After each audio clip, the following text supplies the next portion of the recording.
இந்த எஸ்ஐஆர் கேட்டாவே ஸ்டாலின் அலர்றார், துடிக்கிறார். ஏன்னா எல்லாம் கள்ள ஓட்டு போட்டு தானே ஜெயிச்சிருக்கிறாங்க. அதை சென்னை மாநகரம்னா கேட்க வேண்டிய அவசியமே இல்லை.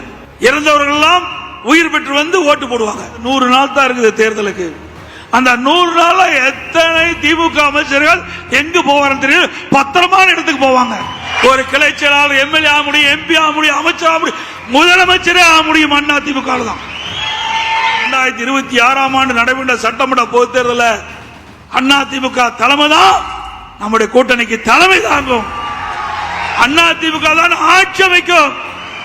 அண்ணா திமுக தான் தனி பெரும்பான்மையோடு ஆட்சி அமைக்கும். தொலைக்காட்சி நாம பார்த்தாவே கொலை, கொள்ளை, திருட்டு, வழிப்பறிவு, பாலியல் கொடுமை தான் தினந்தோறும் வர செய்தியா இருக்குது. பொன்முடி அவரது மனைவி சொத்து குவிப்பு வழக்கு, செந்தில் பாலாஜி வெளியிலே வர முடியாது, துரைமுருகன் அண்ணன் மணல் ஊழல்ல மாட்டிக்கிட்டு விதி விளங்கி இருக்கிறார். KN நேரு நிர்வாக பணி, அந்த பணிக்கு ஆள் எடுப்பதில் ஊழல், டெண்டர் ஊழல். அனிதா ராதாகிருஷ்ணன் அவர்கள் சொத்து குவிப்பு வழக்கு. திரு ஏவே வேலு அவர் மேலேயும் ஊழல் வருதா, ஊழல் வழக்கு இருப்பதா சொல்றாங்க. திரு ஐ பெரியசாமி அவர்கள் வீட்டு வசதி வாரிய நில மோசடி. திரு தங்கம் தென்னரசு சொத்து குவிப்பு வழக்கு. திரு KKS ராமச்சந்திரன் சொத்து குவிப்பு வழக்கு. திரு ரகுபதி சிறைத்துறையில் உணவு வழங்குதல் ஊழல் மற்றும் சிறை வாடல் இடமாற்றம் ஊழல். திரு ராஜா கண்ணப்பன் போக்குவரத்து துணை போக்குவரத்து ஆணை உள்ளது 35 லட்சம் பறிமுதல் செய்தி வெளிவந்துள்ளது. திரு சக்கரபாணி பொங்கலுக்கு பொங்கல் தோப்பு கொடுத்தார்ல, அவர் வெள்ளம் கொடுத்தது மறக்கவே முடியாது. சமையல் எண்ணெய் மற்றும் உணவுப் பொருள் ஏற்றுமதியில் 20 ஆண்டு கால அனுபவம் பெற்ற ஸ்டார் எக்ஸ்போர்ட் ஹவுஸ் கயல் ஆக்ரோ ஃபுட்ஸ். பொன்மனச்செம்மல் புரட்சி தலைவர் எம்ஜிஆர், இதயம் புரட்சி தலைவி அம்மா இருவரும் தெய்வங்களை வணங்கி தீய சக்தி திமுகவை தமிழகத்திலிருந்து அடியோடு அகற்ற வேண்டும் என்பதற்காகத்தான் பொன்மனச்செம்மல் புரட்சி தலைவர் எம்ஜிஆர் அவர்கள் அனைத்து இந்திய அண்ணா திராவிட முன்னேற்ற கழகத்தை தொடங்கினார்கள். அவருடைய மறைவுக்கு பிறகு நம்முடைய இதயம் புரட்சி தலைவி அம்மாவர்கள் பல்வேறு சோதனைகளை தாங்கி கழகத்தை கட்டி காத்தார்கள். இருவரும் தலைவர்கள் இருக்கின்ற பொழுதுதான் ஏழை எளிய மக்கள், பட்டியலின மக்கள், விவசாயிகள், மீனவர்கள், நெசவாளர்கள், தொழிலாளர்கள், சிறுபான்மை மக்கள் என்று பலதரப்பட்ட மக்களுக்கும் அவர்களுக்கு நன்மை பயக்கக்கூடிய திட்டங்களை கொண்டு வந்து சாதித்த தலைவர்கள் நம்முடைய இருவரும் தலைவர்கள்.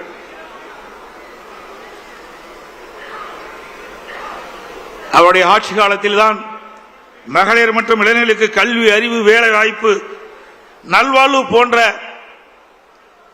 அற்புதமான திட்டங்கள் கிடைக்கப்பட்டது. அமைதி, வளம், வளர்ச்சி என்ற அம்மாவின் கொள்கையே நமக்கு தாரக மந்திரமாக கொடுத்தவர் இதயம் புரட்சி தலைவி அம்மா அவர்கள்.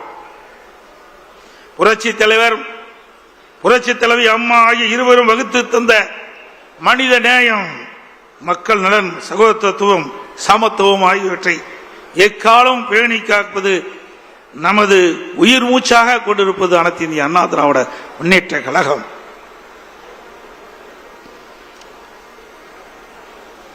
இன்றைக்கு ஆட்சியில் இருக்கின்ற பொழுதும் இந்த பத்திரிகையும் ஊடகம் நம்மளை விமர்சனம் செய்தார்கள். எதிர்கட்சியாக இருக்கின்ற பொழுதும் நம்மை பற்றித்தான் விமர்சனம் செய்து கொண்டிருக்கின்றார்கள். அனைத்து இந்திய அண்ணா திராவிட முன்னேற்ற கழக கட்சி இருக்கின்ற காரணத்தினால்தான் இந்த ஊடகமும் பத்திரிகையும் இயங்கிக் கொண்டிருக்கிறது என்று நிலை இருக்கின்றது. அனைத்து இந்திய அண்ணா திராவிட முன்னேற்ற கழகத்தை பொறுத்தவரைக்கும் பொன்மனச்செம்மல் புரட்சி தலைவர் எம்ஜிஆர், இதயம் புரட்சி தலைவி அம்மா இருவரும் தலைவர்களுக்கு வாரிசு இல்ல, நாம் தாம் வாரிசாக பார்த்தார்கள். நாட்டு மக்களைத்தான் வாரிசாக பார்த்தார்கள். அவளுக்கு என்ன செய்ய வேண்டும், எது செய்தால் நன்மை கிடைக்கும் என்று எண்ணி எண்ணி எண்ணற்ற திட்டங்களை வழங்கிய காரணத்தினால்தான் இன்றைக்கு அனைத்து இந்திய அண்ணா திராவிட முன்னேற்ற கழகத்தை எவராலும் தொட்டு பார்க்க முடியவில்லை. எனக்கு முன்னாலே தலைமை கழக நிர்வாகிகள் பேசியது போல எவ்வளவு பிரச்சனை. சட்டமன்றத்திலே பெரும்பான்மையை நிரூபிக்கின்ற பொழுது இருக்கின்ற மேடையிலே வீட்டிருக்கின்ற அமைச்சர் பெருமக்கள், அப்பொழுது அமைச்சராக இருந்தால் அந்த காட்சியெல்லாம் நாம் பார்த்தோம். அந்த தீர்மானம் நிறைவேற்றக்கூடாது என்பதற்கு நம்மோடு இருந்தவர்களே சில பேர் எதிரியோடு சேர்ந்து கைகோர்த்து ஒரு சோதனையை உருவாக்கினார்கள். சட்டமன்ற மாமன்றத்திலே சட்டப்பேரவை தலைவருடைய உத்தரவின் பேரிலே பெரும்பான்மை நிரூபிக்கின்ற தீர்மானத்தை கொண்டு வருகின்ற பொழுது இப்ப முதலமைச்சர் அன்றைக்கு எதிர்க்கட்சி தலைவராக இருந்தார். அவரும் அவரோடு சேர்ந்த சட்டமன்ற உறுப்பினர்களும் எப்படி நடந்து கொண்டார் என்பது தொலைக்காட்சியின் வாயிலாக நாம் அத்தனை பேரும் பார்த்தீர்கள். உங்களுடைய ஆதரவால் சட்டமன்ற உறுப்பினருடைய ஆதரவால் முதலமைச்சராக தேர்ந்தெடுக்கப்பட்டு அந்த தீர்மானத்தை நிறைவேற்றுகின்ற நிலையிலே என் மீது என்னுடைய மேஜையின் மீது ஏறி டான்ஸ் ஆடுறாங்க திமுக எம்எல்ஏ.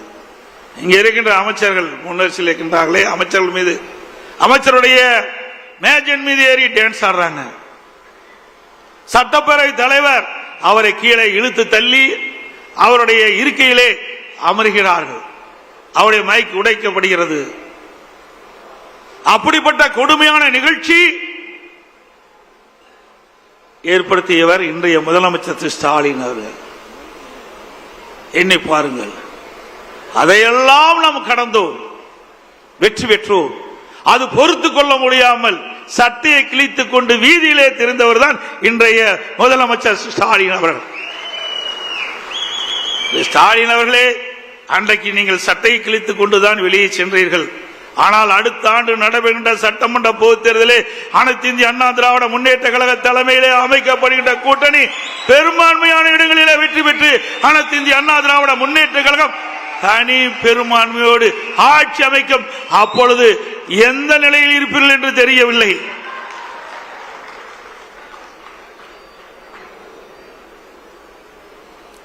மேலும் அனைத்து இந்திய அண்ணா திராவிட முன்னேற்ற கழகம் ஆட்சியில் அமர்ந்த பிறகு அதை உடைக்க பல்வேறு சதித்திட்டங்கள் தீட்டப்பட்டன. அதை முடக்க பல்வேறு நடவடிக்கைகள் எடுக்கப்பட்டன. பல்வேறு வழக்குகளை தொடர்ந்தார். அதையெல்லாம் தாண்டிதான் நாம் ஒரு சிறப்பான ஆட்சியை நாட்டு மக்களுக்கு கொடுத்தோம். இன்றைக்கும் எதிர்க்கட்சிகள், ஏன் திராவிட முன்னேற்ற கழக கட்சி கூட நம்முடைய ஆட்சியை பற்றி விமர்சனம் செய்ய முடியவில்லை. அப்படி அற்புதமான ஆட்சி கொடுத்தது அண்ணா திமுக அரசாங்கம். என்ன சொல்கிறார் திரு ஸ்டாலின்? எடப்பாடி பழனிசாமி, அண்ணா திமுக, பாரதிய ஜனதாவோட கூட்டணி. இதைத்தான் சொல்ல முடியும். ஆட்சியில் ஏதாவது குறை இருக்கின்றதா சொல்லுங்கள், அதுக்கு பதில் சொல்ல நாங்கள் தயாராக இருக்கின்றோம். எந்தவித குறையும் சொல்ல முடியவில்லை. அப்படி ஒரு பொற்கால ஆட்சி கொடுத்தது அண்ணா திமுக அரசாங்கம். இங்கே வீட்டிருக்கின்றீர்களே, என் முன்னிலை அமர்ந்திருக்கின்றார்களே முன்னாள் அமைச்சர்கள், அவரெல்லாம் என்னோடு சிறப்பான முறையிலே பணியாற்றினார்கள். பொதுக்குழு உறுப்பினர்கள் அத்தனை பேரும் பல்வேறு தேர்தல்களை களம் கண்டவர்கள். நாடாளுமன்ற தேர்தலாலும் சரி, சட்டமன்ற தேர்தலாலும் சரி, உள்ளாட்சி தேர்தலாலும் சரி, எந்தவித குறையும் சொல்ல முடியவில்லை. அப்படி ஒரு பொற்கால ஆட்சி கொடுத்தது அண்ணா திமுக அரசாங்கம். இங்கே வீட்டிருக்கின்றீர்களே, என் முன்னிலை அமர்ந்திருக்கின்றார்களே முன்னாள் அமைச்சர்கள், அவரெல்லாம் என்னோடு சிறப்பான முறையிலே பணியாற்றினார்கள். அதனால் ஒரு நல்ல ஆட்சியை நாட்டு மக்களுக்கு கொடுக்கப்பட்டோம், வழங்கினோம். அதே ஆட்சி மீண்டும் தமிழகத்திலே கொண்டு வருவதற்கு நீங்கள் அத்தனை பேரும் முழு ஒத்துழைப்பு நல்க வேண்டும். இந்த செயற்குழு பொதுக்குழு மேடையில வீட்டுகள் அத்தனை பேரும் நினைத்தால் நிச்சயம் அது நிறைவேறும். இங்கே வந்திருக்கின்ற தலைமை கழக நிர்வாகிகள், மாவட்ட செயலாளர்கள், ஒன்றிய செயலாளர், நகர செயலாளர், பேருக்குழு பகுதி செயலாளர், பொதுக்குழு உறுப்பினர்கள் அத்தனை பேரும் பல்வேறு தேர்தல்களை களம் கண்டவர்கள். நாடாளுமன்ற தேர்தலாலும் சரி, சட்டமன்ற தேர்தலாலும் சரி, உள்ளாட்சி தேர்தலாலும் சரி, இல்லது கூட்டுறவு சங்க தேர்தலாலும் சரி, அவ்வப்போது நடைபெறுகின்ற இடைத்தேர்தலாலும் சரி, அத்தனை தேர்தலிலும் களப்பணி ஆற்றி கழக நிறுத்தப்படுகின்ற வேட்பாளருக்கு வெற்றி பெற்ற நபர்கள் நீங்கள் அத்தனை பேர். அனுபவம் வாய்ந்தவர்கள், திறமையானவர்கள், எப்படி வாக்கு சேகரிக்க வேண்டும் என்று அரசியல் பாடம் கற்றவர்கள். ஆகவே அத்தனையும் உங்கள் மனதில் இருக்கின்ற, உங்களுடைய அனுபவத்தில் இருக்கின்ற அதை இந்த தேர்தலில் பயன்படுத்துங்கள். நிச்சயமாக 100% வெற்றி பெறுவோம். மீண்டும் அதிமுக ஆட்சி தமிழகத்திலே மலரும். இது எந்த கொம்பனாலும் தடுக்க முடியாது. மரியாதைக்குரிய சகோதரர் சி.வி. சண்முகம் குறிப்பிட்டார், நாமும் தேர்தல் வகுப்பாளை வைத்திருக்கிறோம். நம்முடைய கணக்கு நமக்கு தெரியும். அடுத்த ஆண்டு நடைபெற்ற சட்டமன்ற பொதுத் தேர்தலில் அனைத்து இந்திய அண்ணா திராவிட முன்னேற்ற கழகம் கூட்டணி 210 இடங்களிலே வெல்லும்.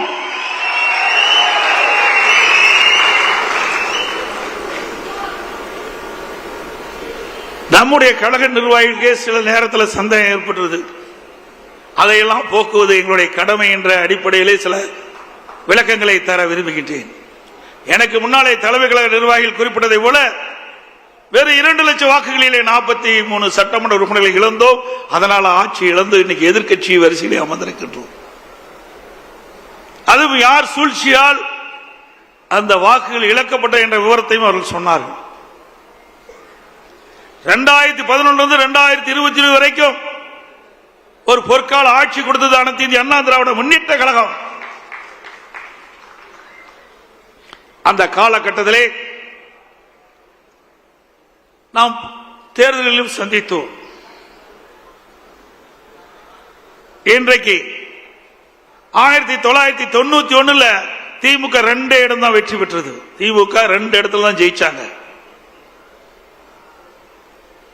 நம்முடைய அம்மாவுடைய தலைமையிலே அமைக்கப்பட்ட கூட்டணி பெரும்பாலான இடங்களில் அனைத்தும் வெற்றி பெற்றது. ஒரு சரித்திர சாதனையை படைத்தோம். அதற்கு பிறகு 2006 நாம் 4 இடங்களில் தான் வெற்றி பெற்றோம். 2001 மீண்டும் அனைத்து இந்திய அண்ணா திராவிட முன்னேற்ற கழகம் வெற்றி பெற்று இதை புரட்சி தலைவி அம்மாவில் தமிழகத்திலே முதலமைச்சராக தேர்ந்தெடுக்கப்பட்டார். 2006 திராவிட முன்னேற்ற கழகம் 96 இடங்களிலே வெற்றி பெற்று மைனாரிட்டி ஆட்சி நடைபெற்றுக் கொண்டிருந்தது. 2011 அனைத்து இந்திய அண்ணா திராவிட முன்னேற்ற கழகம் மீண்டும் வெற்றி பெற்று திராவிட முன்னேற்ற கழகம் எதிர்க்கட்சி வரிசையில் கூட அமர முடியவில்லை. பிரதான எதிர்க்கட்சி கூட கிடைக்கல. அப்பொழுது திரு ஸ்டாலினுடைய அப்பா திரு கருணாநிதியே இருந்தார். அப்பவே உங்களுக்கு எதிர்க்கட்சி வரிசையில் இடம் இல்ல. 2014 ஒரு நாடாளுமன்ற உறுப்பினர் கூட திமுகவுக்கு வெற்றி பெற முடியல.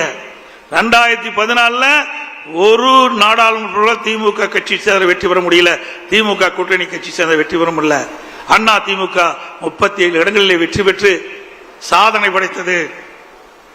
2016 புரட்சி தலைவி அம்மாவில் யாருடன் கூட்டணி வைக்காமல் 234 இடங்களும் இரட்டலை சின்னத்திலே போட்டியிட வைத்து பெரும்பான்மை இடங்களை வெற்றி பெற்று ஆட்சி அமைத்தார்கள். இப்படிப்பட்ட இயக்கத்தை பற்றி திமுக தலைவர் விமர்சனம் செய்வது கேலி கூத்தாக இருக்கின்றது. சக்கரம் சுற்றி கொண்டே இருக்கும், கீழே இருக்க சக்கரம் மேலே வரும். அது தெரியாமல், விவரம் தெரியாமல் திரு ஸ்டாலின் பேசி வருகிறார். அதே வேளையில் நாம் சிந்தித்து பார்க்க வேண்டும். நாடாளுமன்ற தேர்தலிலே மக்கள் ஒரு மாதிரி வாக்களிப்பாங்க, சட்டமன்ற தேர்தலிலே வேறு மாதிரி வாக்களிப்பார்கள். அதுதான் தமிழ்நாட்டுடைய நிலைமை. 2019 நாடாளுமன்ற தேர்தல் நடைபெற்றது. அப்பொழுது 39 நாடாளுமன்றத்தில் 234 சட்டமன்ற தொகுதி இருந்தது. அதில் 2 தொகுதியில் தான் நாம் வெற்றி பெற்றோம். அப்பொழுது இடைத்தேர்தல் நடந்தது. 22 சட்டமன்ற தேர்தலில் 9 தேர்தல் நாம் வெற்றி பெற்றோம்.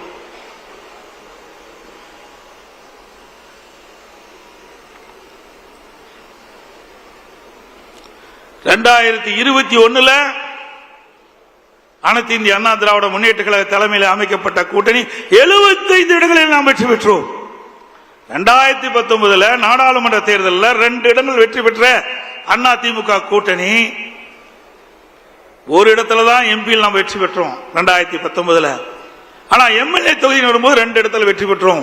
அதே 2021 75 இடங்களில் வெற்றி பெற்றோம். அதே போல 2019 நாடாளுமன்ற தேர்தல், அப்ப திராவிட முன்னேற்ற கழகத்தை சேர்ந்தவர்கள் அந்த சட்டமன்ற இடைத்தேர்தலில் போட்டியிட்டாங்க. அதிமுக எதிர்த்து, அதிமுக திமுக 2 தான் 22 சட்டமன்ற இடைத்தேர்தல் நாம் போட்டியிட்டோம். அதுல 9 எம்எல்ஏ நாம ஜெயிச்சோம். அப்ப நிலக்கோட்டை சட்டமன்ற தொகுதி நாடாளுமன்றத்தில் திமுக சுமார் 39,000 வாக்குகளை வெற்றி பெறாங்க.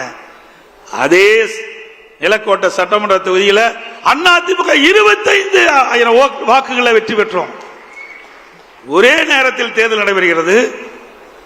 நாடாளுமன்றத்தில் திமுக போட்டியிடுறது, சட்டமன்றத்திலையும் திமுக போட்டியிடுது. ஆனால் நாடாளுமன்றத்தில் அதிக வாக்கு வாங்குறாங்க, சட்டமன்றத்தில் அதிமுக அதிகமாக வாக்குது. இப்படி 9 சட்டமன்ற இடைத்தேர்தலிலும் திமுக வீழ்த்தியது. அந்த 9 சட்டமன்ற தொகுதியிலும் நாடாளுமன்ற தொகுதியை பொறுத்த வரைக்கும் அவர்கள் அதிகமாக வாங்கினாங்க. இதுதான் நிலைமை. அது மட்டுமல்ல, 2024 சட்டமன்ற நாடாளுமன்ற தேர்தல் நடைபெற்றது. அதுல 39 தொகுதி திமுக தான் வெற்றி பெற்றாங்க. அந்த 234 சட்டமன்ற தொகுதியில் அதிமுக கூட்டணி அந்த எம்எல்ஏ தொகுதி 234 சட்டமன்ற தொகுதி 39 நாடாளுமன்றத்தில் வருது. 10 இடங்கள் நாம் வெற்றி பெற்றோம். இன்றைக்கு பாரதிய ஜனதா அதிமுக கூட்டணி அமைச்சிருக்குது. 2024 நாடாளுமன்ற தேர்தலில் அதிமுக கூட்டணி வாங்கின வாக்கு, திமுக பாரதிய ஜனதா கூட்டணி வாங்கின வாக்கு ரெண்டையும் சேர்த்துனா 41.33%. அதிமுக வாங்கின வாக்கு நாடாளுமன்றத்தில் 23.5%. பாரதிய ஜனதா நாடாளுமன்றத்தில் வாங்கின வாக்கு இரண்டையும் சேர்த்தா 41.33%. அப்போ இந்த 234 சட்டமன்ற தொகுதி 39 நாடாளுமன்றத்தில் இருக்குது. இதுல அந்த 41.33% வாக்குல பார்த்தா 84 சட்டமன்ற தொகுதி வெற்றி பெறுகிற வாய்ப்பு இருக்குது. அதிகமா வாங்கியிருக்கிறோம். 84 சட்டமன்ற தொகுதியில அதிகமான வாக்குகளை பெற்றுக்கிறோம். 15 சட்டமன்ற தொகுதியில 1% வாக்கு தான் குறைவு. 18 சட்டமன்ற தொகுதியில 1-2% வாக்கு தான் குறைவுபட்டிருக்குது.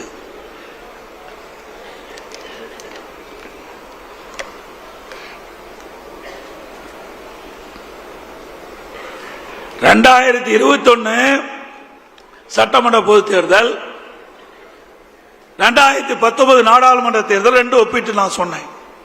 2019 நாடாளுமன்ற தேர்தலில் அந்த நாடாளுமன்ற தேர்தல் 2 இடங்கள் தான் எம்எல்ஏ தொகுதியில் வெற்றி பெற்றோம். 21 75 தொகுதி வெற்றி பெற்றோம். இப்போ அதிமுக பாரதிய ஜனதா கூட்டணி அமைச்ச பிறகு 84 இடங்களை வெற்றி பெற்றிருக்கிறோம்.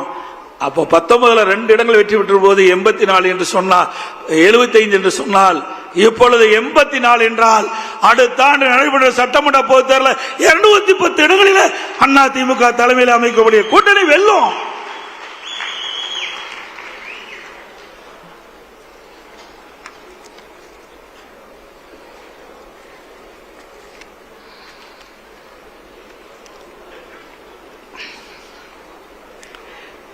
இந்த நம்முடைய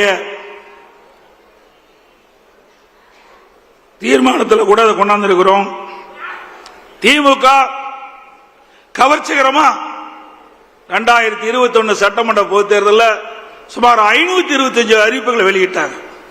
நிறைவேற்ற முடியாத அறிவிப்புகளை வெளியிட்டு மக்களை ஏமாற்றி கொள்ளைப்புறத்தின் வழியாக ஆட்சிக்கு வந்த பிறகு சுமார் 4%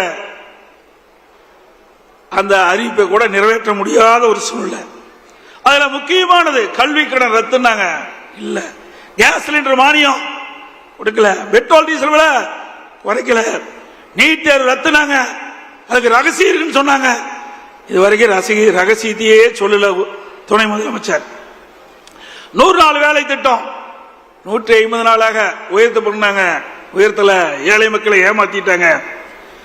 அரசு காலி பணியிடங்கள் அரசாங்கத்தில் 3 லட்சம், அரசு சார்ந்த நிறுவனத்தில் லட்சம், மொத்தம் 5 லட்சம் காலி பணியிடங்கள் நிரப்புனாங்க. இது வரைக்கும் நிரப்பல. கடந்த சட்டமன்ற பொதுத் தேர்தலில் வெறும் 50,000 பேர் தான் அரசு ஊழியர்கள் நிரப்பப்பட்டதா அறிவிச்சாங்க. இந்த 4.5 ஆண்டுகளில் அரசு பணியாளர்கள் சுமார் 75,000 பேர் பணி ஓய்வு பெற்றுக்கிறாங்க.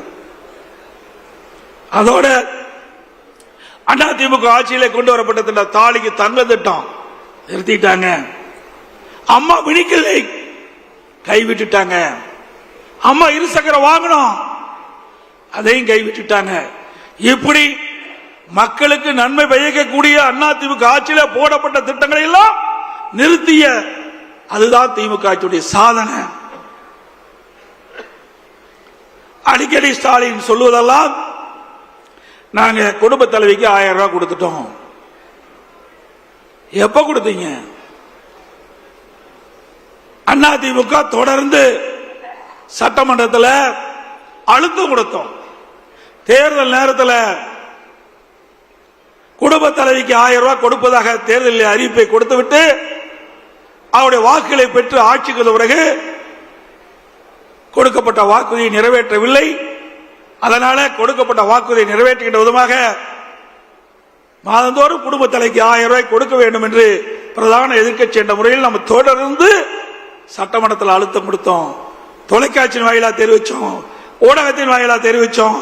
நம்முடைய சட்டமன்ற உறுப்பினர்கள் தொடர்ந்து சட்டமன்றத்தில் அழுத்தம் கொடுத்தாங்க. அதிமுக பொதுக்கூட்டத்திலே தொடர்ந்து விமர்சனம் பண்ணோம்.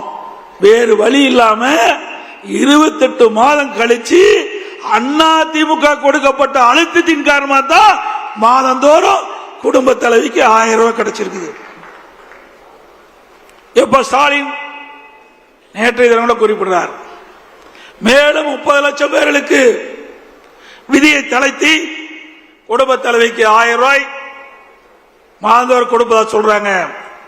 அப்படின்னா இன்னும் 4 மாசம் தான் கொடுக்க முடியும். 56 மாதம் கொடுக்கல. குடும்ப தலைவருடைய கஷ்டத்தை பார்த்து கொடுக்கல. அடுத்த ஆண்டு நடைபெறுகின்ற பொது தேர்தலை மனதிலே வைத்துக் கொண்டு திரு ஸ்டாலினுடைய அரசாங்கம் விதியை தளர்த்தி 30 லட்சம் பேர்களுக்கு மேலும் மாதந்தோறும் 1000 ரூபாய் குடும்ப தொகை தருவதாக சொல்லிக்கிறாங்க. ஆக தேர்தலுக்காகத்தான் கொடுக்கிறாங்க ஒழிய இந்த குடும்ப தலைவி படுகிற கஷ்டத்துக்காக கொடுக்கல. நீங்கள் எவ்வளவு பணம் கொடுத்தாலும் மக்கள் வாங்கிக் கொள்வார்கள். ஆனால் ஓட்டு மட்டும் அதிமுக கூட்டணிக்கு தான் போடுவாங்க. அதோட இன்னைக்கு மக்கள் செல்வாக்கு இழந்துட்டார் ஸ்டாலின் அவர்கள். இளைஞருடைய செல்வாக்கையும் இழந்து விட்டார். அதனால இப்பொழுது அறிவிப்பு கொடுத்திருக்கிறார். கல்லூரியிலே படிக்கின்ற மாணவர்கள், அரசு கல்லூரியிலே படிக்கின்ற மாணவர்களுக்கு லேப்டாப் கொடுப்பதா சொல்லியிருக்கிறாங்க. தொடர்ந்து 4 ஆண்டு காலம் சட்டமன்றத்தில் அழுத்தம் கொடுத்தோம். அனைத்து இந்திய அண்ணா திராவிட முன்னேற்ற கழக அரசு இருக்கின்ற பொழுது, இதயம் புரட்சி தலைவி அம்மா இருக்கின்ற பொழுது அரசு பள்ளி படிக்கின்ற மாணவர்களுக்கு ஒரு விஞ்ஞான கல்வி கொடுக்க வேண்டும், அறிவுபூர்வமான கல்வி கிடைக்க வேண்டும். இதற்காக மடிக்கணினி திட்டத்தை கொண்டு வந்தார்கள். சுமார் 52 லட்சம் மடிக்கணினி கொடுத்தோம். அதை வலியுறுத்தி சட்டமன்றத்திலே நாங்கள் தொடர்ந்து பேசினோம். எங்களுடைய சட்டமன்ற உறுப்பினர்களும் பேசினார்கள். தொடர்ந்து பத்திரிகையின் வாயிலாக, ஊடகங்களின் வாயிலாக நம்முடைய கருத்தை தெரிவித்தோம். அப்பொழுதெல்லாம் ஸ்டாலின் இந்த திட்டத்தை கொண்டு வருவதற்கு உடன்படல. இன்றைக்கு மக்கள் செல்வாக்கு இழந்த காரணத்தினாலே, இளைஞருடைய செல்வாக்கு இழந்த காரணத்தினாலே அடுத்த ஆண்டு சட்டமன்ற தேர்தல் நடைபெறுகிறதை முன்னிட்டு 10 லட்சம் மாணவர்களுக்கு, அரசு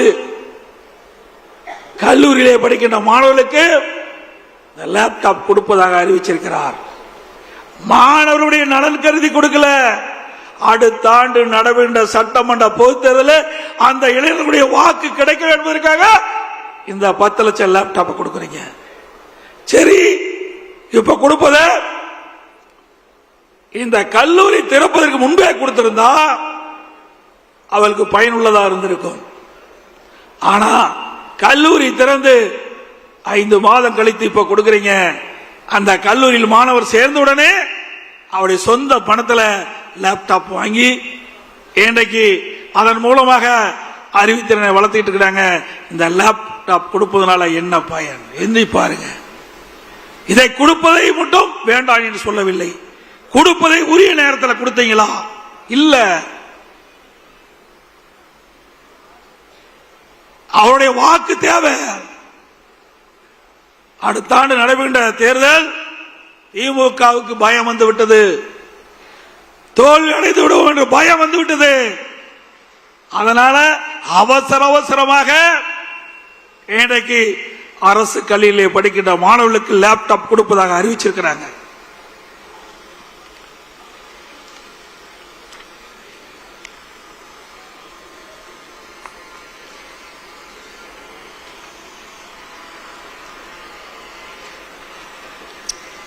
திராவிட முன்னேற்ற கழகம் ஆட்சிக்கு வந்த பிறகு விவசாயிகளை போராட்டம் நடத்தினால் அவளை குண்டர் சட்டத்திலே கைது செய்தார்.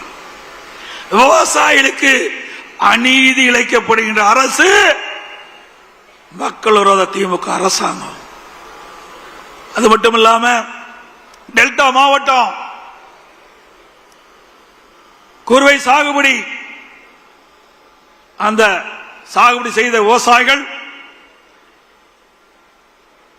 அந்த விளைந்த நெல்லை அறுவடை செய்து மூட்டை பிடித்து கொள்முதல் நிலையத்துக்கு கொண்டு சென்றால் அந்த கொள்முதல் நிலையத்திலே விவசாயியுடைய நெல்லை கொள்முதல் செய்யாத காரணத்தினாலே தொடர் மழையின் காரணமாக 15 நாட்கள் நெல் கொள்முதல் நிலையத்தை மூடிய காரணத்தினால் விவசாயிகள் கொண்டு வந்த நெல் சாலை ஓரத்தில் குவியலாக குவித்து வைத்திருந்தார்கள்.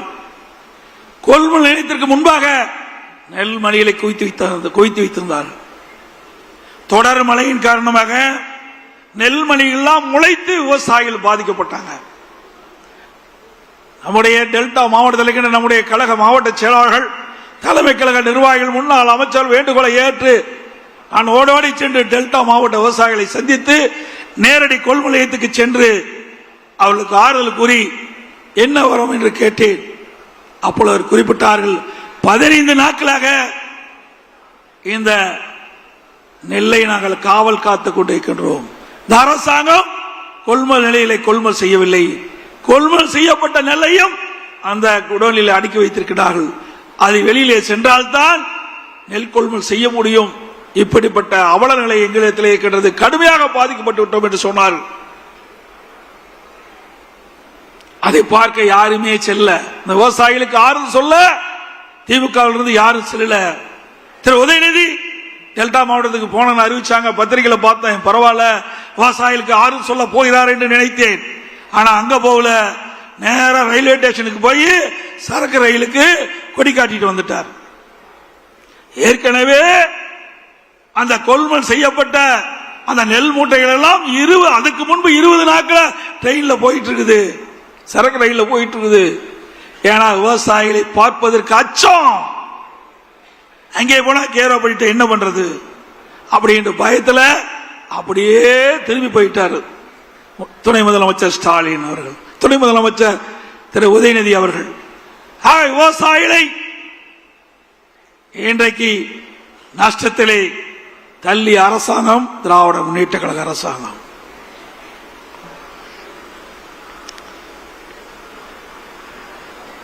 அதே போல திராவிட முன்னேற்ற கழகம் ஆட்சிக்கு வந்த பிறகு விலைவாசி வெண்ணெய் முட்டுகின்ற அளவுக்கு உயர்ந்து போச்சு. ஏழை மக்கள் வாங்கிட்ட சக்தி இழந்து விட்டார்கள். அரிசி விலை உயர்வு, பருப்பு விலை உயர்வு, எண்ணெய் விலை உயர்வு. ஏழை மக்களை காப்பதற்கு பதிலாக இந்த அரசு ஆட்சிக்கு வந்த பிறகு இந்த விலைவாசி உயர்வால் நம்முடைய ஏழை மக்கள் வாட்டி வதைக்கின்ற நிலையை நாம் பார்க்கின்றோம். அதோடு கட்டுமான பொருட்கள் விலை கேட்க வேண்டிய அவசியமே இல்லை, அந்த அளவுக்கு உயர்ந்து போச்சு. ஜல்லி விலை உயர்வு, கம்பி விலை உயர்வு, சிமெண்ட் விலை உயர்வு, செங்கல் உயர்வு, மர விலை உயர்வு. இப்படி அவல ஆட்சி இன்றைக்கு நடந்து கொண்டிருக்கிறது தமிழகத்திலே. அதோடு மின் கட்டணம் சுமார் 52% உயர்த்தினாங்க. ஆண்டுக்கு 5% உயர்த்தப்பட்டு விட்டது. ஸ்டாலின் ஒரு காலகட்டத்தில் குறிப்பிட்டார்,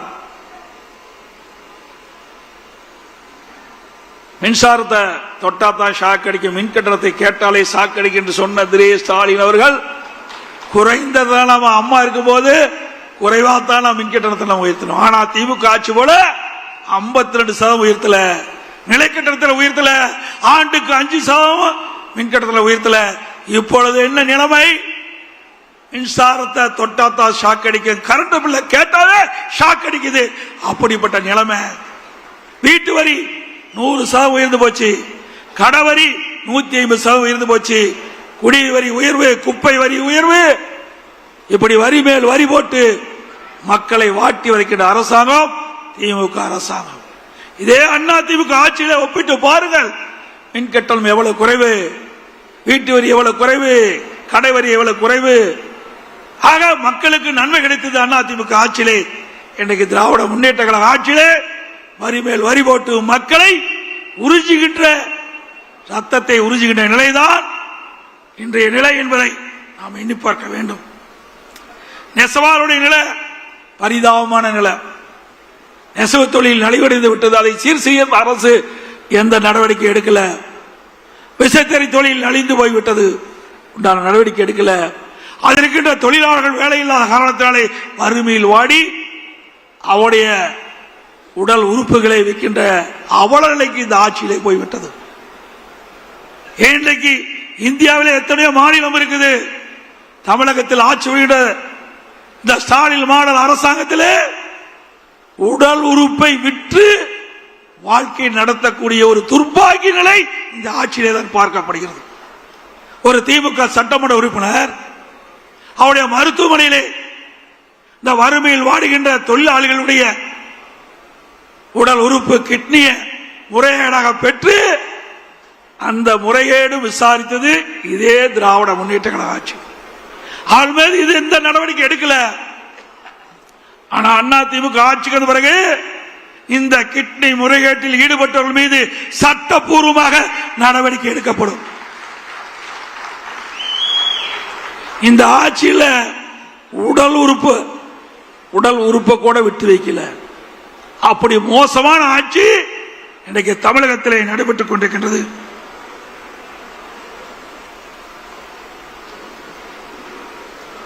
போக்குவரத்து துறையிலே போக்குவரத்து முன்னாள் ஊழியர்கள் தங்களுக்கு கிடைக்க வேண்டிய பணம் கிடைக்கவில்லை என்று போராட்டத்தில் இறங்கி போராடி பணம் பெறுகின்ற சூழ்நிலை.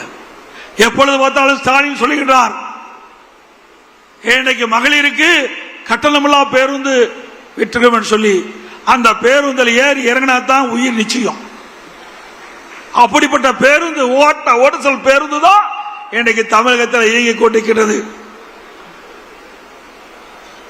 தொழில்துறை இதெல்லாம் எதற்காக சொல்லினேன் என்று சொன்னால், வருகின்ற சட்டமன்ற தேர்தலில் நாட்டு மக்களுக்கு நீங்கள் தெரிவிக்க வேண்டும் என்ற அடிப்படையில் இதை நான் தெரிவித்துக் கொண்டிருக்கின்றேன். அண்ணா திமுக ஆட்சிக்கும் திமுக ஆட்சிக்கும் என்ன வேறுபாடு என்பதையும் நாட்டு மக்களுக்கு நீங்கள் தெளிவுபடுத்த வேண்டும் என்பதற்காக இந்த விவரங்களை நான் குறிப்பிடுகிறேன். தொழில்துறை அண்ணா திமுக ஆட்சியிலே மிக சிறப்பா இருந்தது. 2015 அம்மா அவர்கள் முதல் தொழில் முதலீட்டாளர் மாநாட்டை சென்னையில் நடத்தினாங்க. 2,42,000 கோடி தொழில் முதலீட்டு ஈர்க்கப்பட்டது. 98 புரிந்துணர்வு ஒப்பந்தம் போடப்பட்டாங்க. அந்த பணியெல்லாம் துவங்கி நிறைவேற்றப்பட்டு பல்லாயிரக்கணக்கான பேருக்கு வேலை கிடைச்சிருக்குது. 2019 அம்மாவுடைய அரசு தொழில் முதலீட்டு மாநாட்டை நடத்தணும். சென்னையில் சுமார் 3,05,000 கோடி தொழில் முதலில் ஈர்க்கப்பட்டது. சுமார் 304 புரிந்துணர்வு ஒப்பந்தங்கள் போடப்பட்டு நடைமுறைக்கு கொண்டாந்தோம். அந்த நிறுவனங்கள் எல்லாம் இன்றைக்கு உற்பத்தியை தொடங்கிவிட்டது. அதனால பல்லாயிரக்கணக்கான இளைஞர்களுக்கு வேலை வாய்ப்பை பெற்று தந்தோம். திமுக அரசாங்கம் வந்தது. திமுக அரசாங்கம் வந்த பிறகு அவர்கள் தொழில் முதலீட்டு மாநாட்டை நடத்தினார்கள். திரு ஸ்டாலின் அவர்கள் அண்மையிலே ஜெர்மன் நாட்டுக்கு போகும்போது விமான நிலையத்திலே பத்திரிகையாளர்களை சந்தித்து பேட்டி கொடுத்தார். அப்பொழுது இந்த பேட்டியிலே குறிப்பிடுகிறார்,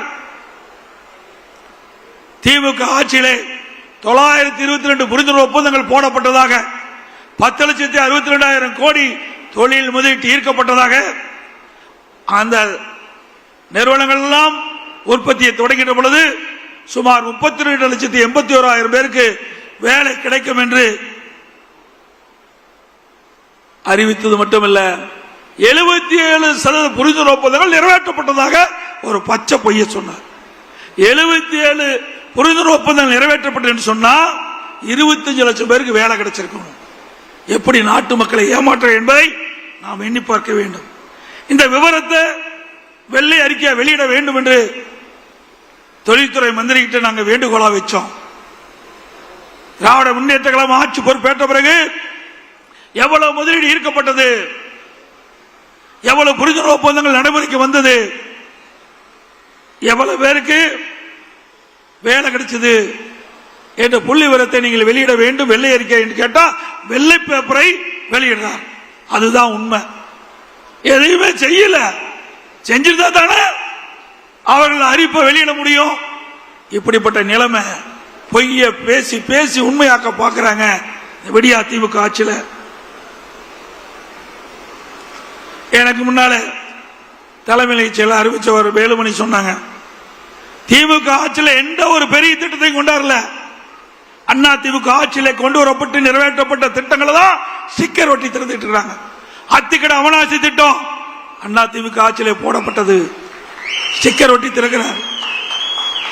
கோவையிலே கோவை அவனாசி ரோட்ல பிரம்மாண்டமான மேம்பாலம், அதிக தூரம் உள்ள உயர்மட்ட மேம்பாலம் கட்டியது அண்ணா திமுக ஆட்சியில. அங்க மட்டுமல்ல, தமிழ்நாடு முழுவதும் ரயில்வே கடவுக்கு குறுக்கே மேம்பாலம், சாலை சந்திப்பிலே மேம்பாலம், ஆற்று குறுக்கே மேம்பாலம், நல்ல சாலை வசதி,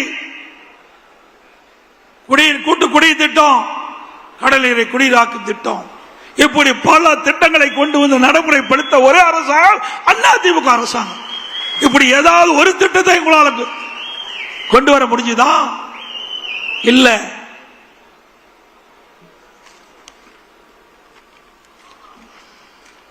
அதோட கடலை பத்தி சொன்னாங்க. அண்ணா திமுக ஆட்சி கண்ட பொழுது சுமார் 73 ஆண்டு காலம் தமிழகத்திலே பல்வேறு கட்சிகள் ஆட்சி புரிந்தன. அந்த 73 ஆண்டுகள 2021 வரை 73 ஆண்டு காலம் பல்வேறு கட்சிகள், காங்கிரஸ் ஆட்சி, திமுக ஆட்சி, அண்ணா திமுக ஆட்சி என்று பல்வேறு கட்சிகள் தமிழகத்தில் ஆட்சி புரிந்தது. 2021 5,18,000 கோடி தான் கடை. கொரோனா காலம்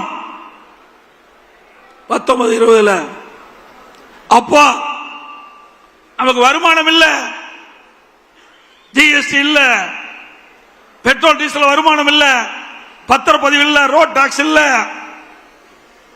கலால் வரி கிடையாது, வரியே இல்லாம ஓராண்டு ஆட்சி புரிந்த ஒரே அரசாங்கம் அண்ணா திமுக அரசாங்கம்.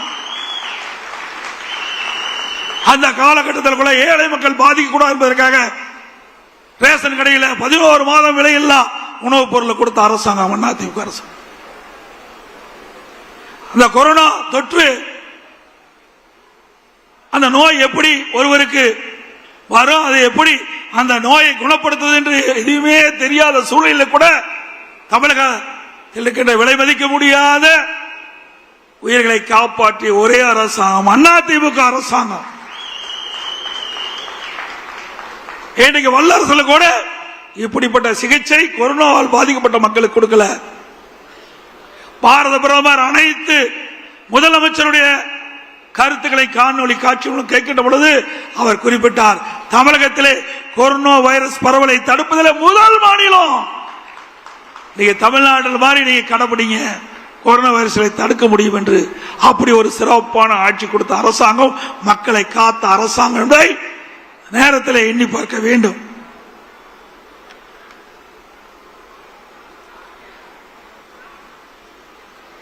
இன்றைக்கு தொலைக்காட்சி நாம பார்த்தாவே கொலை, கொள்ளை, திருட்டு, வழிப்பறிவு, பாலியல் கொடுமை தான் தினந்தோறும் வர செய்தியா இருக்குது. அப்பெல்லாம் பாத்தீங்களா தங்க எண்ணெய் விலை, வெள்ளி எண்ணெய் விலையெல்லாம் வரும். இப்ப கொலை நிலவரம் என்ன நிலவரம் வந்துகிட்டு இருக்குது. அப்படிப்பட்ட அவல ஆட்சி தமிழகத்தில் நடைபெற்றுக் கொண்டிருக்கிறது. இன்றைக்கு தமிழகத்தில் போதைப் பொருள் நிறைந்த மாநிலமாக காட்சியளிக்குது. ஆக அதையெல்லாம் தடுக்க திறமையற்ற அரசாங்கமா திமுக அரசு இருக்குது. ஏன்னா பாதி பேர் திமுக காரனை விற்கலாம், அதை தடுக்க முடியாது. இன்றைக்கு திமுக ஆட்சிக்கு வந்த பிறகு எல்லா துறையும் ஊழல், டாஸ்மாக் துறையில் ஊழல், இன்றைக்கு ஒப்பந்தம் மற்றும் விற்பனை முறைகேடல், மணல் கடத்தல், போக்குவரத்து துறையிலே ஊழல், மின்சார வாரியத்திலே ஊழல், அதோட மதுரையில் அங்க இருக்கிற மாநகராட்சியில் வருவாய் 200 கோடி ஊழல் செஞ்சிருக்கிறாங்க. ஆட்டுக்கு மாட்டுக்கு பன்னிக்கெல்லாம் வரி போட்டாங்க. அந்த பன்னியில போட்ட வரி கூட விட்டு வைக்கல திமுக ஆட்சியில். இப்பொழுது நகராட்சி குடிநீர் வழங்குகின்ற அமைச்சர் இன்றைக்கு அமலாக்கத்துறை பல்வேறு ஊழல் பட்டியல காவல்துறைக்கு அனுப்பிச்சிருக்கிறாங்க. எஃப்ஐஆர் போடணும். முதலா ஒருத்தர் போக போறார். முதலா ஒருத்தர் போக போற, படிப்படியா போவாங்க. ஆக இன்னும் 2-3 மாதம் இருக்குது. 100 நாள் தான் இருக்குது தேர்தலுக்கு. அந்த 100 நாள்ல எத்தனை திமுக அமைச்சர்கள் எங்கு போவாங்க தெரியும்? பத்திரமான இடத்துக்கு போவாங்க. சென்னை மாநகராட்சியில் கழிப்பறை பராமரிப்புல ஊழல், மின்சாரத்துறையில் டிரான்ஸ்பார்ம் டெண்டர் விட்டதுல ஊழல், ஒரே மாதிரி டெண்டர். இன்னைக்கு 3 லட்சத்துக்கு சொன்னா 12 பேரும் 3 லட்சத்துக்கு கோட் பண்ணியிருக்கிறாங்க. இப்படி அப்பட்டமாக ஊழல் செய்கிற ஒரே அரசாங்கம் திமுக அரசாங்கம். பத்திரப்பதிவு உங்களுக்கு எல்லாத்துக்கும் தெரியும். இப்படி இந்தியாவிலேயே பிரிச்சு பார்த்து பத்திரப்பதிவு செஞ்சு அதில் ஊழலிலே திளைக்கின்ற ஒரே அரசாங்கம் திமுக அரசாங்கம்.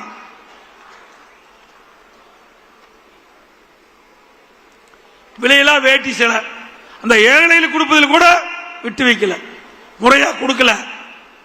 தரமற்ற நூலை கொடுத்துட்டு அதுலயும் ஊழல். அப்புறம் தமிழ்நாடு குடிநீர் வடிகால் வாரியம், அதுல பராமரிப்பு பணி ஆண்டுக்கு ஒரு முறை டெண்டர் விடுவாங்க. இப்ப திமுக அரசாங்கம் அடுத்த முறை ஆட்சிக்கு வர முடியாதுன்னு தெரிஞ்சுக்கிட்டாங்க. 3 ஆண்டுக்கு ஒரு முறை டெண்டர் விடுவதாக கமிஷன் பெறுவதற்கு இப்பொழுது தயாராகிட்டாங்க. எப்பொழுது பார்த்தாலும் அண்ணா திமுக முன்னாள் அமைச்சர் மீது வழக்கு போட்டிருக்கிறாங்க அப்படின்னு சொல்லிட்டு இருந்தாங்க. இப்ப திமுக அமைச்சர் மீது எத்தனை பேர் மீது வழக்கு, இன்னும் எத்தனை பேர் மீது வழக்கு வர இருக்கிறது என்பதை எண்ணி பார்க்க வேண்டும். பொன்முடி அவரது மனைவி சொத்து குவிப்பு வழக்கு, செந்தில் பாலாஜி வெளியிலே வர முடியாது, அந்த அளவுக்கு வலிமையான வழக்கு இருக்குது. துரைமுருகன் அண்ணன் மணல் ஊழல்ல மாட்டிக்கிட்டு விதி விளங்கி இருக்கிறார். KN நேரு நகராட்சி நிர்வாக பணி, அந்த நிர்வாக பணி, அந்த பணிக்கு ஆள் எடுப்பதில் ஊழல், டெண்டர் ஊழல். அனிதா ராதாகிருஷ்ணன் அவர்கள் சொத்து குவிப்பு வழக்கு. திரு ஏவே வேலு அவர் மேலேயும் ஊழல் வருதா, ஊழல் வழக்கு இருப்பதா சொல்றாங்க. திரு ஐ பெரியசாமி அவர்கள் வீட்டு வசதி வாரிய நில மோசடி. திரு தங்கம் தென்னரசு சொத்து குவிப்பு வழக்கு. திரு KKS ராமச்சந்திரன் சொத்து குவிப்பு வழக்கு. திரு ரகுபதி சிறைத்துறையில் உணவு வழங்குதல் ஊழல் மற்றும் சிறை வாடல் இடமாற்றம் ஊழல். திரு ராஜா கண்ணப்பன் போக்குவரத்து துணை போக்குவரத்து ஆணை உள்ளது 35 லட்சம் பரிமாற்றதா செய்தி வெளிவந்துள்ளது. திரு சக்கரபாணி பொங்கல் தோப்பு கொடுத்தார்ல, அவர் வெள்ளம் கொடுத்தது மறக்கவே முடியாது. தைப்பொங்கல் வந்தா அந்த வெள்ளம் ஞாபகம் தான் மக்களுக்கு வரும். ஒழுகுற வெள்ளத்தை கொடுத்த ஆசாமி தான் திரு சக்கரபாணி அவர்கள். அதே போல சிவசங்கர் அவர்கள். இப்படி பல பேர் ஊழல் பட்டியலில் இடம்பெற்றிருக்கிறீங்க. எங்களை பார்த்தா ஊழலை பத்தி பேசுறீங்க. திமுக ஆட்சியுடைய நிலையே கலெக்ஷன், கமிஷன், கரப்ஷன். இதுதான் தாரக மந்திரம். இதெல்லாம் பட்டியல் இருக்குது. இவரெல்லாம் தேர்தல் நேரத்தில் எங்க இருப்பான்னு தெரியாது. வெளியில் இருப்பது எனக்கு தெரியல, ஏன்னா நடவடிக்கை தொடங்கிட்டாங்க. பத்திரமா இருக்க வேண்டிய இடத்துல இருப்பாங்க. திரு பழனிவேல் தியாகராஜன் நிதி அமைச்சராக இருக்கும்போது ஒரு ஆடியோவில் ஒரு செய்தி வெளியிட்டார். திரு உதயநிதி அவர்களும் திரு சபரீஷ் அவர்களும் 30,000 கோடியை கையில் வைத்துக் கொண்டு என்ன செய்வது என்று தெரியாமல் திகைத்துக் கொண்டிருப்பதாக ஒரு செய்தி எல்லா வலைதளம் பார்த்திருப்பீங்க. 30,000 கோடி கொள்ளையடிச்சிருக்காங்கன்னா எத்தனை டிபார்ட்மெண்ட்ல எவ்வளவு கொள்ளையடிச்சிருப்பாங்க. இதையெல்லாம் அதிமுக ஆட்சிக்கு பிறகு தோண்டி எடுத்து சட்டப்பூர்வ நடவடிக்கை எடுக்கப்படும். திமுகவை பொறுத்த வரைக்கும் அந்த காலத்திலிருந்து இந்த காலம் வரை திமுக ஊழல், ஊழல் திமுக, அதுதான் நில. எப்பொழுது திமுக வந்தாலும் ஊழல் தொடர்ந்து வரும். இதுதான் தமிழ்நாட்டுடைய நிலைப்பாடு.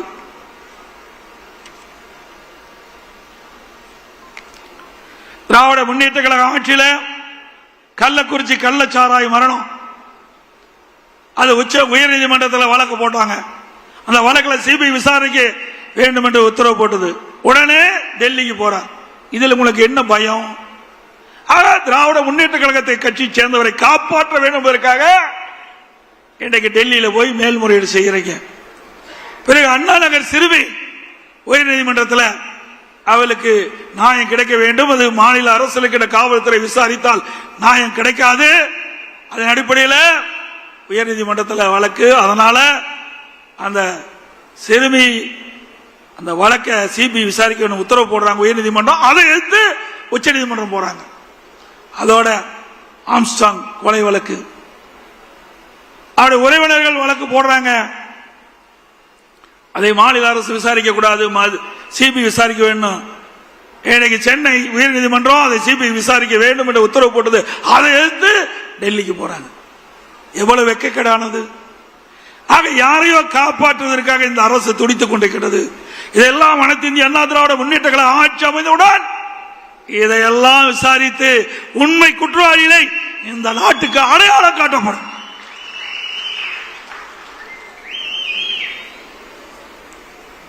இதுல எனக்கு முன்னால சொன்னாங்க எஸ்ஐஆர். இந்த எஸ்ஐஆர் என்று கேட்டாவே ஸ்டாலின் அலர்ந்தார், துடிக்கிறார். ஏன்னா எல்லாம் கள்ள ஓட்டு போட்டு தானே ஜெயிச்சிருக்கிறாங்க.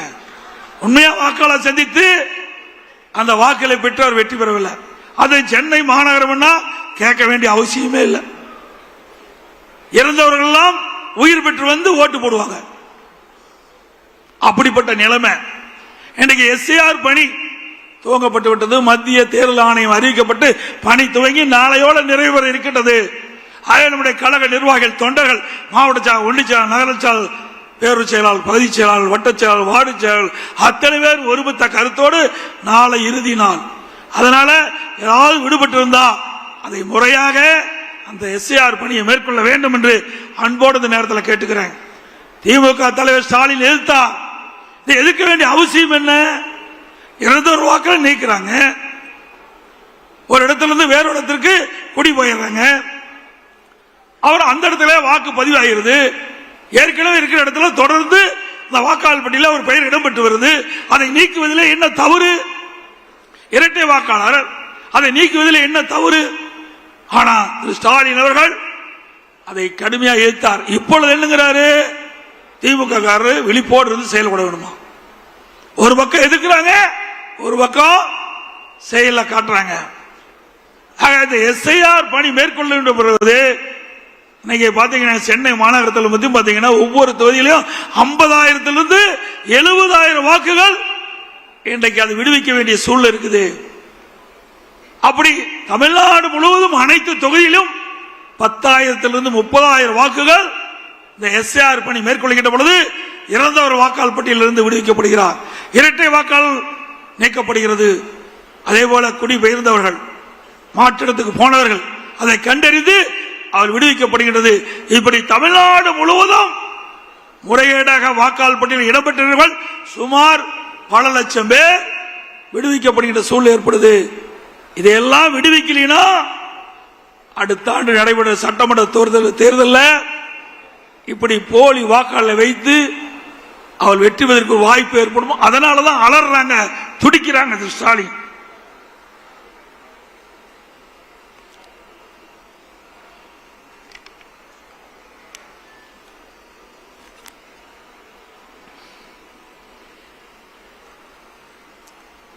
எப்பொழுது பார்த்தாலும் ஸ்டாலின் சொல்லிக்கொண்டே இருப்பது அதிமுக பாரதிய ஜனதாவுடைய அடிமை. அதிமுக எப்பொழுதும் யாருக்கும் அடிமை இல்லை என்பதை பல முறை சுட்டிக்காட்டிவிட்டோம்.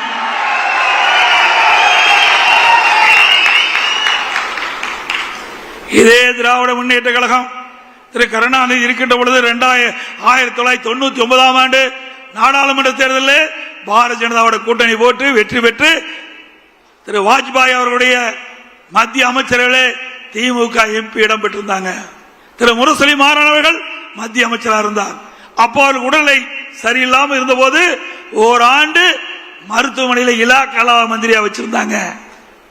2001 சட்டமன்ற பொது தேர்தல், அப்பொழுது பாரதிய ஜனதா திமுக கூட்டணி அங்க வச்சது.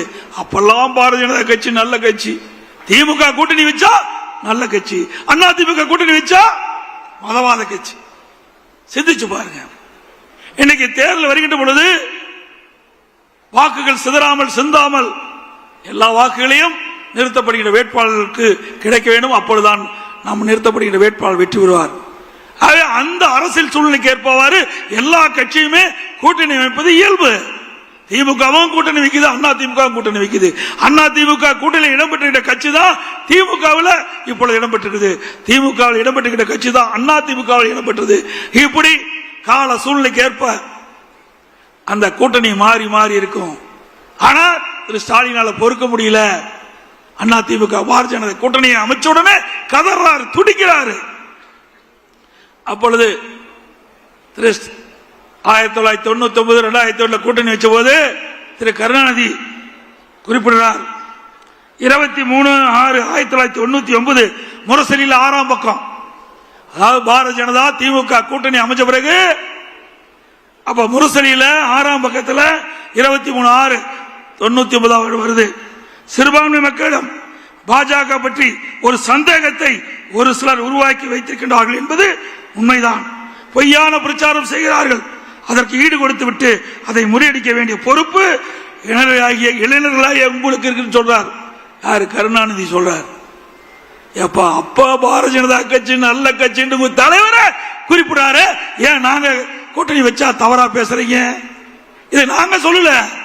திராவிட முன்னேற்ற கழக தலைவர் திரு கருணாநிதி அவர்கள் அவருடைய கட்சி பத்திரிகை முரசொலியில 23/6/1999 அன்று வந்த செய்தி. அதே போல எப்பொழுது பார்த்தாலும் அடிமை என்று சொல்லுகிறேன். நீங்க தாங்க அடிமை. 2011 மத்தியிலே காங்கிரஸ் ஆட்சி. அப்பொழுது அந்த காலகட்டத்தில் சட்டமன்ற தேர்தல் வர இருக்கிறது. அப்ப சட்டமன்ற தேர்தல் வருகின்ற பொழுது அண்ணா அறிவாலயத்தில் முதல் மாடியில கலைஞர் தொலைக்காட்சியில் முறைகேடு தான் சிபிஐ ரெய்டு நடந்தது. கீழ்த்தளத்தில் கூட்டணி பேச்சுவார்த்தை, மேல் தளத்தில் காங்கிரஸ் ஆட்சி மத்தியில் நடக்குது. அங்க சிபிஐ ரெய்டு, கீழ்த்தளத்தில் கூட்டணி பேச்சுவார்த்தை. இப்படி மிரட்டி பணிய வைத்து அடிமையாக இருந்தது திமுக. அண்ணா திமுக அப்படி அல்ல. அதே போல வேண்டுமென்றே திட்டமிட்டு நம்முடைய நிர்வாகி மீது வழக்கு போடுவது. சிந்திச்சு பாருங்க. இந்த 4ஆம் தேதி திரு ஸ்டாலின் அவர்கள் 2011 கொளத்தூர் சட்டமன்ற தேர்தலில் போட்டியிடுறார். அந்த தேர்தலில் முறைகேடு நடந்ததாக அப்போ போட்டியிட்ட அனைத்து இந்திய அண்ணா திராவிட முன்னேற்ற வேட்பாளர் வழக்கு தொடர்றார். அந்த வழக்கின் அடிப்படையில் உச்சநீதிமன்றத்திலே வழக்கு தொடர்ந்து நடந்துகிட்டு இருக்குது. அதை பற்றி ஒரு பத்திரிகையாவது ஒரு ஊடகமாவது வெளியிட்டாங்களா? சிந்திச்சு பாருங்க. அண்ணா திமுக பற்றி நேற்றைய தினம் நேற்றைக்கு முன்தினம் பத்திரிகையில போடுறீங்க. ஆனா ஒரு நாட்டுடைய முதலமைச்சர் 2011 சட்டமன்ற தேர்தலில் கொளத்தூர் தொழிலே போட்டியிட்ட அவரை பற்றி விசாரணை வருகின்ற பொழுது எந்த ஊடகம் எந்த பத்திரிகை வெளிப்படுத்தல. 2 மணி நேரம் வாதம் நடந்திருக்குது. மீண்டும் நாளை தினம் 11ஆம் தேதி வர இருக்கிறதாக கேள்விப்பட்டேன். ஆக ஊடகங்களும் பத்திரிகைகளும் தர்மத்தை நீங்கள் நாட வேண்டும். பத்திரிகை என்பது ஒரு நடுநிலையா இருக்கிறது. வேண்டுமென்று திட்டமிட்டு அண்ணா திமுகவை அவதூறு செய்தியை வெளியிடுவதை நிறுத்திவிடுங்கள். ஏன் மிரட்டுறாங்களா? பயமா இருக்க மாட்டேங்குது பத்திரிகை ஊடகத்துக்கும். ஏன்னா திரு சவுக்கு சங்கர் வீட்டில் மலத்தையும் அங்க இருக்கிற சாக்கடை தண்ணி ஊத்திட்டாங்களே, அது போல இந்த ஊடக நிறுவனத்தினுடைய பொறுப்பாளர்கள் மீதும் பத்திரிகை நடத்துகின்ற உரிமையாளர்கள் வீட்லையும் ஏதாவது மலத்தையும் ஏதாவது சாக்கடை தண்ணி ஊத்திடுவான்னு பயமோ என்னமோ. 4ஆம் தேதி உச்ச நீதிமன்றத்தில் வழக்கு நடக்குது. அந்த வழக்கை பற்றி எந்த ஊடகமாவது எந்த பத்திரிகையாவது செய்தி வெளியிட்டீங்களா? சிந்திச்சு பாருங்க. எங்கள் மீது எவ்வளவு வழக்கு போட்டீங்க, உங்கள் மீது வழக்கு வந்து விட்டதா சந்திங்க. திராவிட முன்னேற்ற கழகத்தை உருவாக்கிய பேர் அண்ணா அவர்கள் களம் ஒரு குடும்பம். நாங்க இன்றைக்கு திமுக கருணாநிதி குடும்பம் மாறி போச்சு. திமுக கருணாநிதி குடும்பம் ஆச்சு. அது கருணாநிதியுடைய திமுகங்கிறது ஜனநாயக முறையில் கட்சியில் அது ஒரு கார்பரேட் கம்பெனி ஆகிவிட்டது. நீங்க பாத்தீங்கன்னா திரு கருணாநிதி முதலமைச்சர் வந்தாரு, அதுக்கு பிறகு ஸ்டாலின் முதலமைச்சர், இப்ப உதயநிதி கொண்டு வருவதற்கு துடிச்சிட்டு இருக்காரு. ஒருபோதும் நடக்காது. ஸ்டாலின் ஒருபோதும் நடக்காது. அவர் எம்எல்ஏ ஆக்குனீங்க, அப்புறம் மந்திரி ஆக்குனீங்க, துணை முதலமைச்சர் ஆக்கிறீங்க. அந்த உழைத்தவர்கள் எல்லாம் ஓரம் கட்டப்பட்டிருக்கிறார்கள்.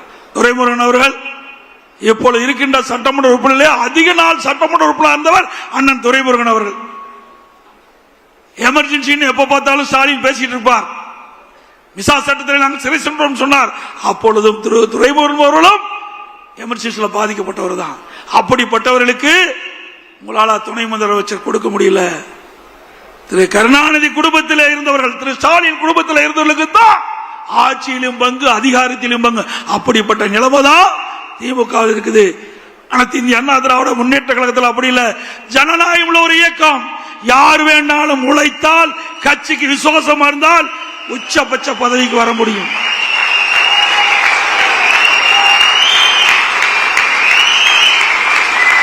திமுக வர முடியுமா? வர முடியுங்களா? ஒரு கிளை செயலாளர் அண்ணா திமுக பொதுச் செயலாளர் வர முடியும்னா அண்ணா திமுக தான் வர முடியும். ஒரு கிளை செயலாளர் எம்எல்ஏ ஆக முடியும், எம்பி ஆக முடியும், அமைச்சர் ஆக முடியும், முதலமைச்சரே ஆக முடியும் அண்ணா திமுக தான். திமுக போல வாரிசு அரசியல் கிடையாது. குடும்ப ஆட்சி இல்ல, மன்னர் ஆட்சி இல்ல. அண்ணா திமுக ஒரு ஜனநாயகம் உள்ள ஒரு கட்சி. ஏழைகளுக்கும் இடம் உண்டு, உழைப்பவர்களுக்கும் இடம் உண்டு. அவர்களும் எம்எல்ஏ ஆவார்கள். கள்ளக்குறிச்சி சட்டமன்ற உறுப்பினர் என்ன மிட்டா மிராஸ் தாரா?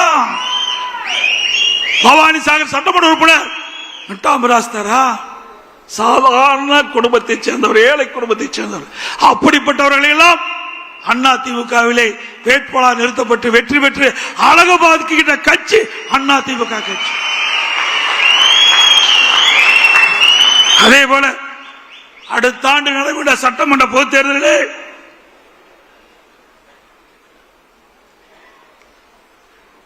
இங்கே வந்திருக்கிற பல நிர்வாகிகள் வேட்பாளராக வருவதற்கு வாய்ப்பு உண்டு என்பதை இந்த நேரத்தில் தெரிகிறது. இயக்கத்துக்கு விசுவாசமாக உழைக்கின்றவர்கள் நிச்சயமாக கிடைக்கும். எனக்கு பின்னாலும் இன்னும் எத்தனை நூற்றாண்டுகள் வந்தாலும் அனைத்து இந்திய அண்ணா திராவிட முன்னேற்ற கழகம் மக்களுக்காக இயங்கும் அப்படின்னு இதை புரட்சி தலைவி அம்மா அவர்கள் சட்டமன்றத்திலே சூளுரைத்தார்கள். அதை நனவாக்கின்ற விதமாக ஒவ்வொருவரும் தேனீக்களை போல, எறும்பை போல சுறுசுறுப்பாக பணியாற்றி நமக்கு விழக்கூடிய வாக்குகள் சிந்தாமல் சிதறாமல் தேர்தல் நேரத்திலே அவளை அழைத்து வந்து பதிய வைத்து தலைமை கழகம் அறிவிக்கப்படுகிற வேட்பாளர்களின் கூட்டணி கட்சியைச் சேர்ந்த வேட்பாளர் வெற்றி பெற செய்ய வேண்டும் என்று இருகர கூப்பிகளை வேண்டி கேட்டுக் கொள்கிறேன். அதோட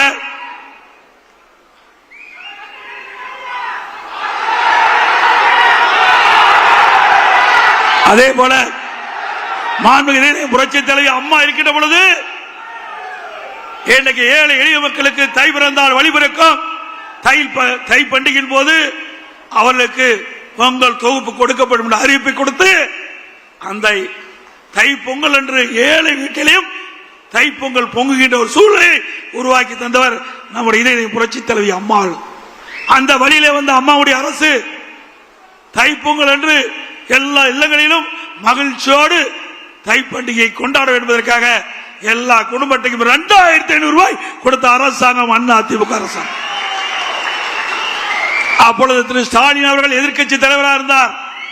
அப்பொழுது குறிப்பிட்டார், ஏன் முதலமைச்சர் எடப்பாடி பழனிசாமி குடும்ப அட்டைக்கு 5000 ரூபாய் கொடுக்கலாம்,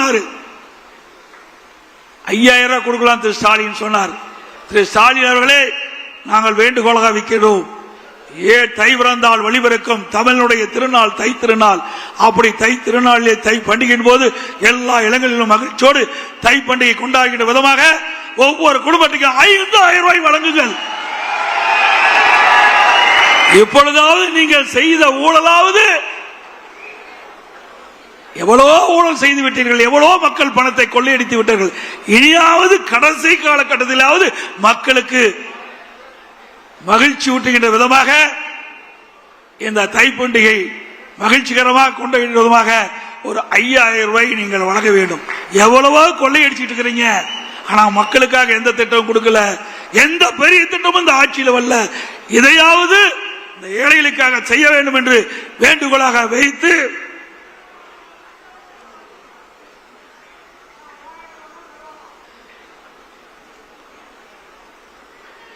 அது மட்டுமல்ல, நான் முன்கூட்டியே எனக்கு முன்னாலே தலைமை கழக நிர்வாகிகள் குறிப்பிட்டதை போல நான் முன்கூட்டியே தமிழகத்தில் பல்வேறு மாவட்டங்களில் எழுச்சி பயணத்தை மேற்கொண்டோம்.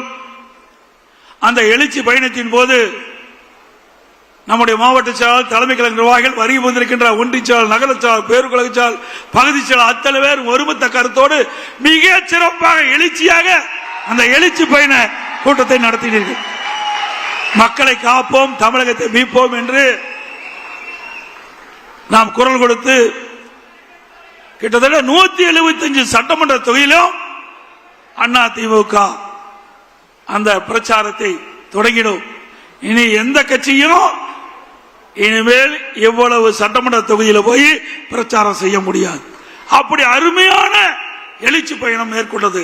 அதுக்கு அத்தனை மாவட்ட கலைச்சாளர், தலைமை கழக நிர்வாகிகள், வருகின்ற ஒன்றிய நகர பேரூராட்சி பகுதிகள் அத்தனை பேரும் சிறப்பான முறையில் ஏற்பாடு செய்தார்கள். அதுக்கு நன்றியை இந்த நேரத்தில் தெரிவித்துக் கொள்கின்றேன்.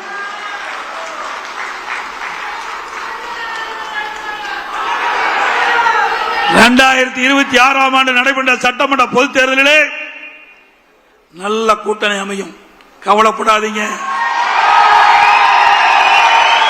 இன்னொன்றையும் சொல்லுகிறேன், அண்ணா திமுக பொறுத்த வரைக்கும் சொந்த பலம் உள்ள கட்சி, சொந்த பலம் வாய்ந்த கட்சி.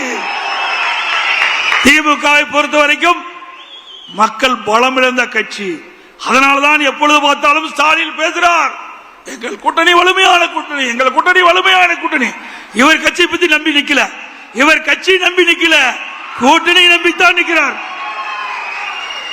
ஆனா நம்ம கூட்டணியில் அங்க வைக்கிற கட்சிகள் எல்லாம் சுதந்திரமாக செயல்படுகின்ற கட்சிகள். தேர்தல் நேரத்தில் நம்ம கூட்டணி வைப்போம். எப்பொழுதும் 2019 சரி, 2021 சரி, 2024, 2019 நாடாளுமன்ற தேர்தல், 2021 சட்டமன்ற தேர்தல், 2024 நாடாளுமன்ற தேர்தல், எல்லா தேர்தலிலுமே தேர்தல் அறிவிப்புக்கு முன்பு ஒரு மாதத்துக்கு முன்புதான் கூட்டணி பேச்சுவார்த்தை நடத்தி நாம் கூட்டணி அமைச்சோம். அதே போல் இப்பொழுதும் தேர்தலுக்கு முன்பு அற்புதமான கூட்டணி அமைக்கப்படும். நம்முடைய கூட்டணி பெரும்பான்மையான இடங்களிலே வெற்றி பெறும், சந்தேகமே வேண்டாம். உங்களுக்கு எல்லாம் சந்தேகத்தை போக்கின்ற அளவுக்கு நான் விளக்கம் கொடுத்திருக்கின்றேன். அதோட அடுத்த ஆண்டு 2026 ஆண்டு நடைபெற்ற சட்டமன்ற பொதுத் தேர்தலில் அண்ணா திமுக தலைமை தான் நம்முடைய கூட்டணிக்கு தலைமை தாங்கும். அண்ணா திமுக தான் ஆட்சி அமைக்கும். அண்ணா திமுக தான் தனி பெரும்பான்மையோடு ஆட்சி அமைக்கும்.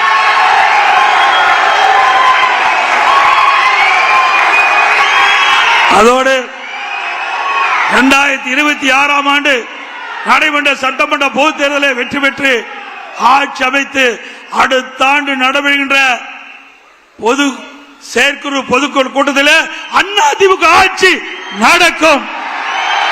அது எந்த கொம்பனாலும் தடுத்து நிறுத்த முடியாது.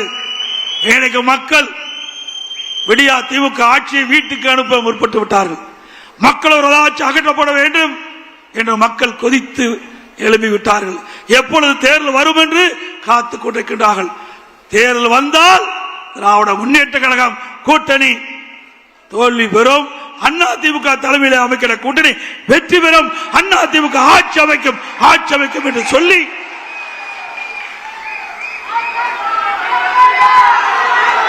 அதே போல அத்தனை பேருக்கும் வருகின்ற செயற்குழு பொதுக்குழு தலைமை நிர்வாகிகள் அத்தனை பேருக்கும் கிறிஸ்துமஸ் நல்வாழ்த்துக்கள். அடுத்த ஆண்டு வர உள்ளதால் ஆங்கில புத்தாண்டு நல்வாழ்த்துக்கள், பொங்கல் நல்வாழ்த்துக்கள். அதோடு இந்த செயற்குழு பொதுக்குழுக்கு கூட்டத்திற்கு வருகை வந்த அத்தனை பேருக்கும் உங்களுக்கு சைவ அசைவ உணவு தயார் நிலையில் வைக்கப்பட்டுகிறது. நீங்கள் அனைவரும் உணவு அறிந்துவிட்டு பத்திரமாக வாகனத்தில் வீடு போய் சேர வேண்டும் என்று அன்போடு இந்த நேரத்தில் கேட்டு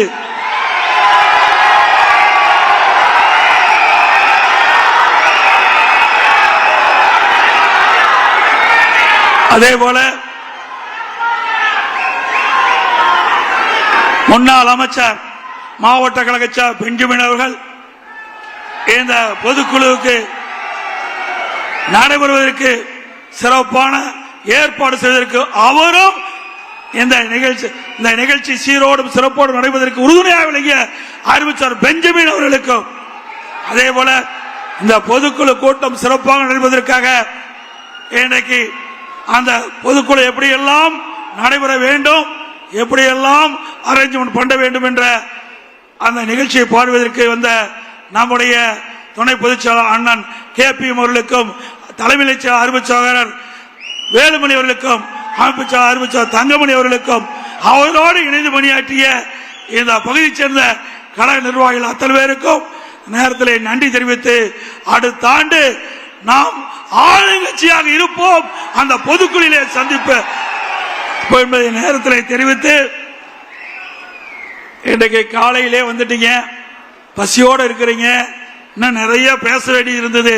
இருந்தாலும் அதையெல்லாம் சுருக்கமாக பேசி உங்களுடைய பசியோடு இருப்பவர்களுக்கு மேலும் காலதாமம் செய்யக்கூடாது என்ற அடிப்படையிலே இப்பொழுது என்னுடைய உரையை நிறைவு செய்கின்றேன்.